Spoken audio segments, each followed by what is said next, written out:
দেশ পুনর্গঠনে জনগণকে সরকারের পাশে থাকার আহ্বান জানিয়েছেন প্রধানমন্ত্রী তারেক রহমান। বরিশালে বৃক্ষরোপণ কর্মসূচি ও ফ্যামিলি কার্ডের উপকারভোগীদের সাথে মতবিনিময় অনুষ্ঠানে তিনি বলেন, মানুষ পাশে থাকলে দেশ গড়ার কাজে কোনো বাধাই বিএনপিকে আটকাতে পারবে না।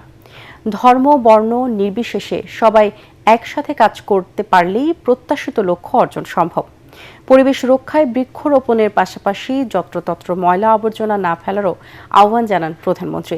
বরিশাল থেকে মোহাম্মদ মহসিনের তোলা ছবিতে কামরুজ্জামান রাজীবের রিপোর্ট। সরকার গঠনের পর প্রথমবারের মতো বরিশাল সফরে প্রধানমন্ত্রী তারেক রহমান। পথে পথে নেতাকর্মী আর সাধারণ মানুষের অভিনন্দন আর উষ্ণ অভ্যর্থনায় সিক্ত হন সরকার প্রধান। প্রত্যাশা, প্রধানমন্ত্রীর এই আগমনে অবহেলিত দক্ষিণাঞ্চলবাসীর ভাগ্যের পরিবর্তন হবে। সফরের শুরুতেই বরিশালের গৌরনদী উপজেলার বাটাজোর ইউনিয়নে শরিকল বাটাজোর খালের দুপাশে একযোগে ২৫০০ বৃক্ষরোপণ কর্মসূচিতে অংশ নেন প্রধানমন্ত্রী। সেখানে তিনি বলেন, জলবায়ুর বিরূপ প্রভাব মোকাবেলায় বৃক্ষরোপণের কোনো বিকল্প নেই। পরিবেশ সংরক্ষণে প্রত্যেককে দায়িত্বশীল ভূমিকা রাখার আহ্বান জানান তিনি। আমরা যদি আমাদের দেশটাকে সুন্দর করতে চাই, তাহলে অবশ্যই আমাদেরকে এই গাছের যত্ন নিতে হবে, বৃক্ষরোপণ করতে হবে। এই বৃক্ষটি বড় হলে যাতে এই বৃক্ষের সুবিধা সকলে পায়, প্রত্যেকটি মানুষ পায়। ওই বৃক্ষের আশেপাশে যারা বসবাস করেন প্রত্যেকটি মানুষ যাতে সেই বৃক্ষের সুবিধাটা পায়, আমাদেরকে সেটাই চেষ্টা করতে হবে। প্লাস্টিকের বোতল, পলিথিনের ব্যাগ, আমরা এই সিগারেটের প্যাকেট এগুলো যত্রতত্র ফেলবো না। যদি শেষ হয়ে যায়, যদি ফেলে দেওয়ার প্রয়োজন হয়, আমরা ধরে রাখবো। যখন একটি নির্দিষ্ট ময়লা ফেলার জায়গা পাবো, আমরা সেইখানেই সেটি ফেলে দেবো। এরপর বাটাজোর হাই স্কুল মাঠে ফ্যামিলি কার্ডের উপকার ভোগীদের সাথে মত বিনিময় অনুষ্ঠানে যোগ দেন তারেক রহমান। দেশ পুনর্গঠনে সবার সহযোগিতা চেয়ে তিনি বলেন, দেশের মানুষই বিএনপির ক্ষমতার উৎস। মানুষ পাশে থাকলে বিএনপিকে কেউ বাধাগ্রস্ত করতে পারবে না। প্রিয় মায়েরা, প্রিয় বোনেরা, আজকে আমাদেরকে যদি সামনের দিকে দেশকে এগিয়ে নিয়ে যেতে হয়, যদি দেশের মাদের হাতে, প্রত্যেকটি নারীর হাতে যদি ফ্যামিলি কার্ড পৌঁছে দিতে হয়, তাহলে আপনাদের সাহায্য, আপনাদের সমর্থন, আপনাদের সহযোগিতা বর্তমান বিএনপি সরকারের প্রয়োজন। বিএনপি সরকারকে আপনারা যদি, দেশের নারী সমাজ সকলে যদি বিএনপি সরকারকে সহযোগিতা করে, যদি বিএনপি সরকারের পাশে থাকে, ইনশাল্লাহ আমরা ফ্যামিলি কার্ড আস্তে আস্তে সারা দেশে পৌঁছে দিতে পারবো। তিনি বলেন, কোনো ভেদাভেদ নয়, মানবিকতার ভিত্তিতে দেশ পুনর্গঠন করতে চায় বিএনপি সরকার। সকল ধর্মের মানুষ মিলে দেশকে গড়ে তুলতে হবে।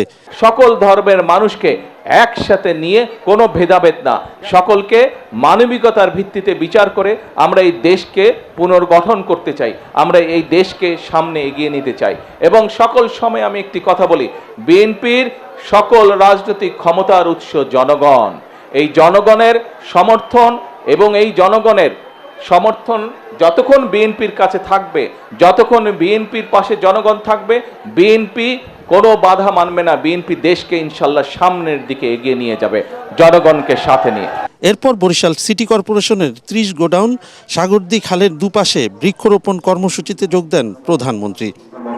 নির্বাচনী অঙ্গীকার আর দেশ গড়ার পরিকল্পনা বাস্তবায়নে দেশের এক প্রান্ত থেকে অন্য প্রান্তে ছুটে বেড়াচ্ছেন প্রধানমন্ত্রী তারেক রহমান। তারই অংশ হিসাবে বরিশালে বৃক্ষরোপণ কর্মসূচির উদ্বোধন করে তিনি বললেন, প্রকৃতির সাথে সম্প্রীতি রেখেই উন্নয়ন করতে চায় বর্তমান সরকার।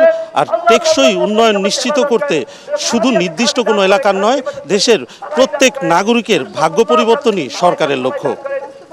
বসুন্ধরা টিস্যু, অশুদ্ধতার বিরুদ্ধে এক বিন্দুও ছাড় নয়। বরিশালের বাবুগঞ্জ উপজেলার পূর্ব রহমতপুর এলাকায় সেনাবাহিনীর গ্রীষ্মকালীন প্রশিক্ষণ মহড়া পরিদর্শন করেছেন প্রধানমন্ত্রী তারেক রহমান। সকালে মহড়াস্থলে পৌঁছে পায়ে হেঁটে বিস্তীর্ণ জঙ্গল গুজরে সেনা সদস্যদের বিভিন্ন প্রশিক্ষণ কার্যক্রম ও যুদ্ধকালীন প্রস্তুতি পরিদর্শন করেন তিনি। মহড়া চলাকালে প্রধানমন্ত্রী দুর্গম ও ঘন জঙ্গলের ভেতরে সেনা সদস্যদের অবস্থান, চলাচল এবং বাস্তব যুদ্ধ পরিস্থিতির উপযোগী বিভিন্ন কার্যক্রম পর্যবেক্ষণ করেন। পাশাপাশি শত্রুপক্ষের ড্রোন শনাক্ত ও প্রতিরোধে ব্যবহৃত অ্যান্টি ড্রোন মাল্টি ব্যারেল কার্যক্রম প্রত্যক্ষ করেন।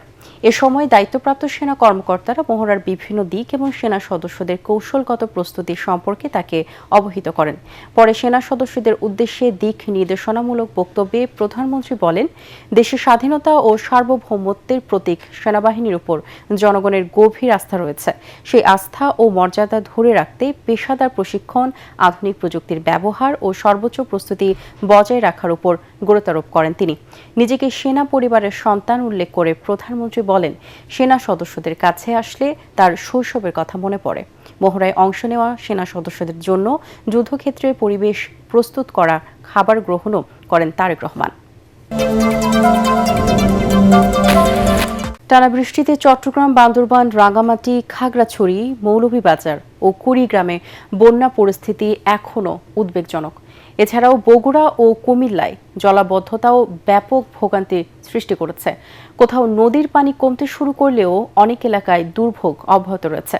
আবহাওয়া অধিদপ্তর জানিয়েছে, দেশের বিভিন্ন এলাকায় দমকা হাওয়া সহ বৃষ্টি অব্যাহত থাকতে পারে। তৌহিদুর রহমান নিশান জানাচ্ছেন বিস্তারিত। বান্দরবনে বৃষ্টিপাত কমলেও নদীর পানি এখনও বিপদসীমার ৩০ সেন্টিমিটার উপর দিয়ে প্রবাহিত হচ্ছে। ফলে বান্দরবন কেরানীহাট সড়কে পানি থাকায় চট্টগ্রাম ও কক্সবাজারের সঙ্গে সড়ক যোগাযোগ এখনও বন্ধ রয়েছে। খাগড়াছড়ির দীঘিনালায় পাহাড়ি ঢলের পানি নেমে পরিস্থিতি কিছুটা স্বাভাবিক হতে শুরু করেছে। সড়ক, বাজার ও বসতবাড়ি থেকে পানি সরে যাওয়ায় মানুষ ঘরে ফিরছে। দীঘিনালা, লংদু ও সাজেক সড়কে যান চলাচল স্বাভাবিক হচ্ছে, তবে নিচু এলাকায় কিছু স্থানে এখনও জলাবদ্ধতা রয়েছে। দুর্যোগে রাঙামাটির ক্ষতিগ্রস্ত এলাকা পরিদর্শন করেছেন দুর্যোগ ব্যবস্থাপনা ও ত্রাণ প্রতিমন্ত্রী ইকবাল হোসেন। মৌলভীবাজারে মনু ও ধলাই নদীর একাধিক স্থানে বাঁধ ভেঙে ২৮টি ইউনিয়ন ও একটি পৌরসভার প্রায় ৪০,০০০ মানুষ পানিবন্দী হয়েছেন। আউশ ধান, সবজি ও মাছের খামারের ব্যাপক ক্ষতি হয়েছে। দুর্গত এলাকায় বিশুদ্ধ পানি, শুকনো খাবার ও গোখাদ্যের সংকট দেখা দিয়েছে। জেলা প্রশাসন ১,৭৫০ ব্যাগ শুকনো ও অন্যান্য খাদ্য সামগ্রী বরাদ্দ দিয়েছে। কুড়িগ্রামে বন্যার পানি কমতে শুরু করেছে। পানির নিচে থাকা জমি থেকে পানি সরে যাওয়ায় কৃষি জমির ব্যাপক ক্ষয়ক্ষতির চিত্র স্পষ্ট হয়ে উঠছে। বগুড়ায় সোমবার বিকেল পর্যন্ত ১১৯ মিলিমিটার বৃষ্টিপাত রেকর্ড করা হয়েছে। অতিবৃষ্টিতে শহরের প্রধান সড়ক ও বিভিন্ন আবাসিক এলাকায় ভয়াবহ জলাবদ্ধতা সৃষ্টি হয়েছে। নিম্নাঞ্চলের অনেক বাড়িঘরেও পানি ঢুকে জনদুর্ভোগ বেড়েছে। কুমিল্লায় রাতভর ভারী বৃষ্টিতে নগরীর প্রধান সড়ক, অলিগলি ও আবাসিক এলাকায় ভয়াবহ জলাবদ্ধতা সৃষ্টি হয়েছে। অনেক বাসাবাড়ি ও ব্যবসা প্রতিষ্ঠানে পানি ঢুকেছে, যান চলাচল ব্যাহত হয়েছে। এদিকে আবহাওয়া অধিদপ্তর জানায়, দেশের অধিকাংশ এলাকায় এখনও দমকা হাওয়া সহ বৃষ্টি ও বজ্রবৃষ্টির আশঙ্কা রয়েছে। পাশাপাশি পার্বত্য জেলাগুলোতে ভূমিধসের উচ্চ ঝুঁকির সতর্কতা বহাল রয়েছে। দুর্গতদের সহায়তায় প্রশাসনের পক্ষ থেকে ত্রাণ কার্যক্রম অব্যাহত আছে। টানা বর্ষণ ও পাহাড়ি ঢলে সৃষ্ট বন্যায় পানিবন্দী সাতকানিয়া, চন্দনাইশের মানুষের মধ্যে ত্রাণ বিতরণ করেছেন বিদ্যুৎ, জ্বালানি ও খনিজ সম্পদ প্রতিমন্ত্রী আনিদুল ইসলাম অমিত। সকাল থেকে সাতকানিয়ার কেউচিয়া, ধর্মপুর, বাজালিয়া, বুড়ির দোকান সহ বন্যায় ডুবে থাকা বিভিন্ন এলাকায় ত্রাণ বিতরণ কার্যক্রম তদারকি করেন প্রতিমন্ত্রী। এসব এলাকায় ত্রাণ কার্যক্রম পরিচালনায় ও বানভাসী মানুষকে সহযোগিতায় নেমেছেন সেনাবাহিনী ও বিমান বাহিনীর সদস্যরাও। এ সময় প্রতিমন্ত্রীর সাথে স্থানীয় সংসদ সদস্য জসিমউদ্দিন আহমেদ ও জেলা প্রশাসক জাহিদুল ইসলাম মিয়া উপস্থিত ছিলেন। যেখানে ফসলি জমি তলিয়ে গেছে, মাছের ঘের ভেসে গেছে, গবাদি পশু ক্ষতিগ্রস্ত হয়েছে, এই ক্ষতি পুষিয়ে নিয়ে যেন এই মানুষগুলো আবার স্বাভাবিক জীবনে ফিরতে পারে, আমরা তার জন্য সরকারের তরফ থেকে উদ্যোগ নিব। টানা বৃষ্টি, জলাবদ্ধতা আর তীব্র যানজটের নাকাল রাজধানীবাসী। সবচেয়ে বেশি ভোগান্তিতে কর্মজীবী মানুষ। প্রতিকূল আবহাওয়ায় বিড়ম্বনায় এইচএসসি পরীক্ষার্থীরা। একই পরিস্থিতি সাধারণ শিক্ষার্থীদেরও। আবহাওয়া অফিস বলছে, পুরো জুলাই মাস জুড়েই থেমে থেমে বৃষ্টি হবে, তবে দুদিন বিরতি দিয়ে ভারী বৃষ্টিপাত হতে পারে ১৬ জুলাই থেকে। এদিকে দেশের ৮ জেলায় স্বল্পমেয়াদী বন্যার আশঙ্কার কথা জানিয়েছে বন্যা পূর্বাভাস কেন্দ্র।